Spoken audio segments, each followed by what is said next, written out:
Hey everyone, and welcome back to my Tricraftual channel. I'm Karen.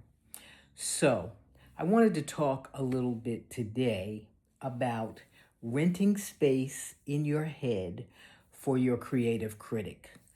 Um, some of you know, I just started really learning to sew just over a year ago, a year and a few months.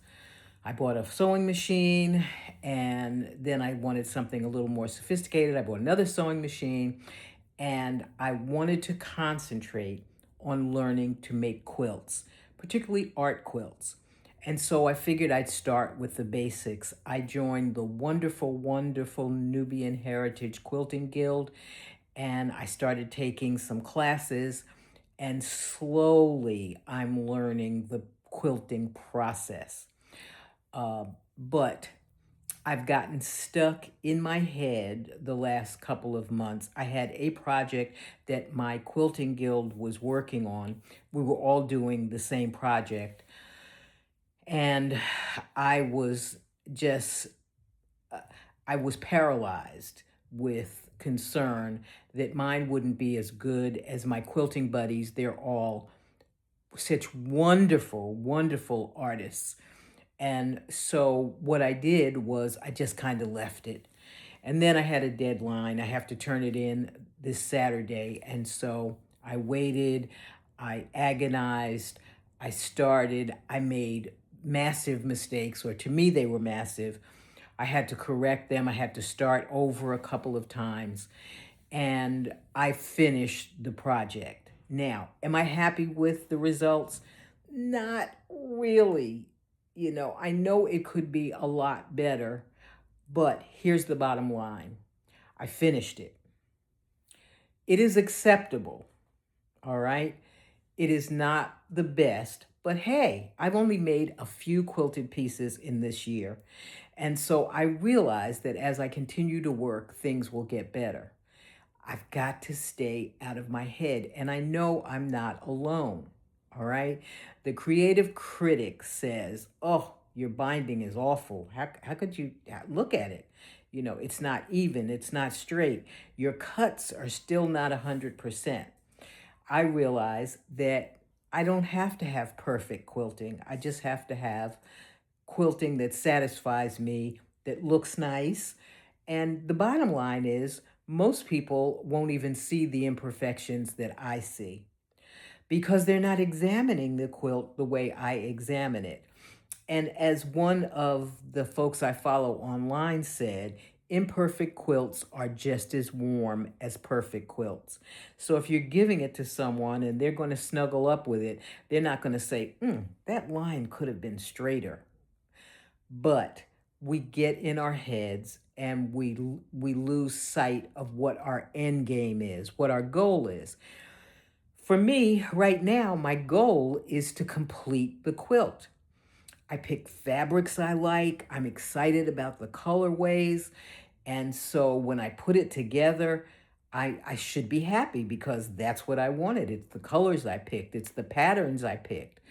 And instead, I am spending hours agonizing over the fact that this seam is not straight.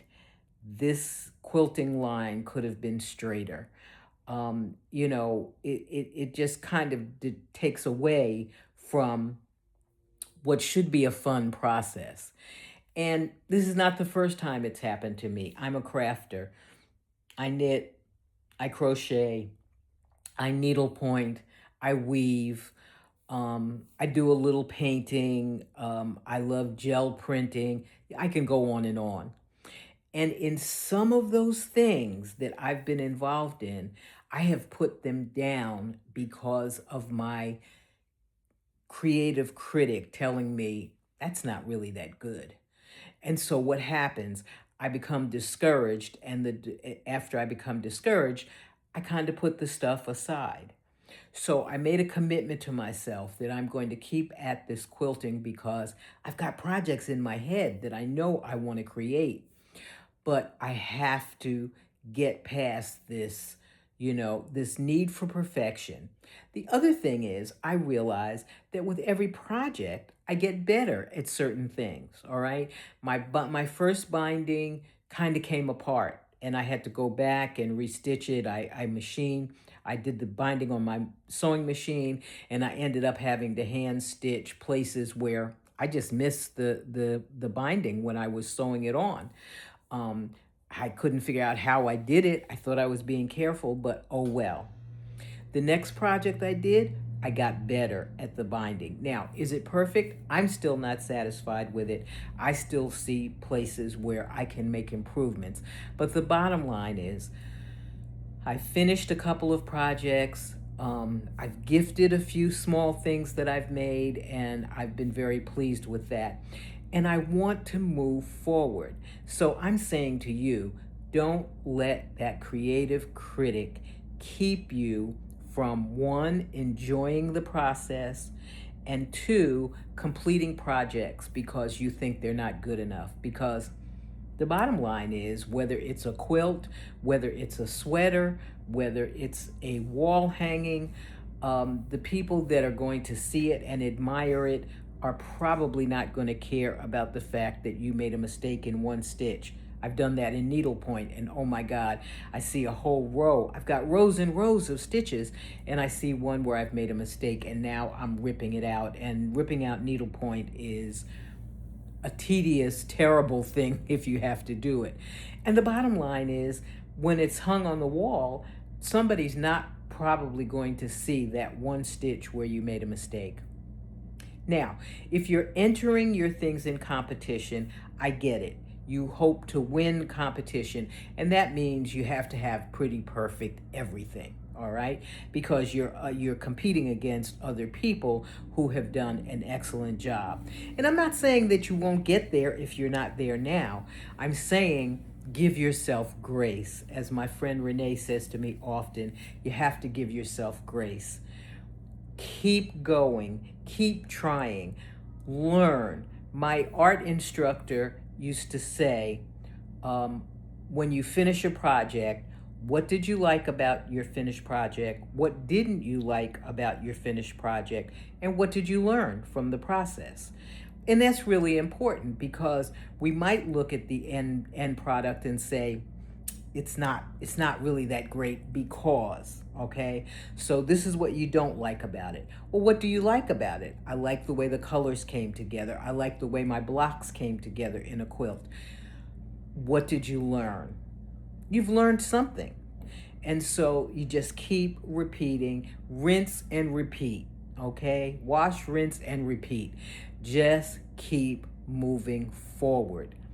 I hope this helps someone because I think there are other folks out there besides me who have these issues, have this inner critic who keeps you from moving forward, who kind of gets you to, like me, to freeze and then not do anything. You know, I spend more time watching videos. How do you bind a quilt? I must have watched 100 videos. And the bottom line is, until I take the quilt out, get the binding, and attach it to my quilt, I'm not going to learn anything. All right? Watching videos is great, and thank God for YouTube. I've learned so much from so many. But the bottom line is, until I attach that quilt, that binding to my quilt, I'm not going to know whether or not I've learned the lessons, all right? And if I haven't, where did I make mistakes and how can I correct them? That's the whole process. So enjoy, enjoy, enjoy.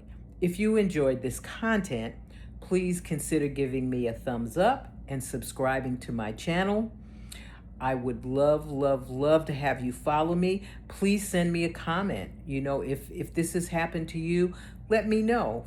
Comment below. So, thanks again for listening to me. Again, I'm Karen, and this is Try Craftual, and I hope to see you soon. Bye.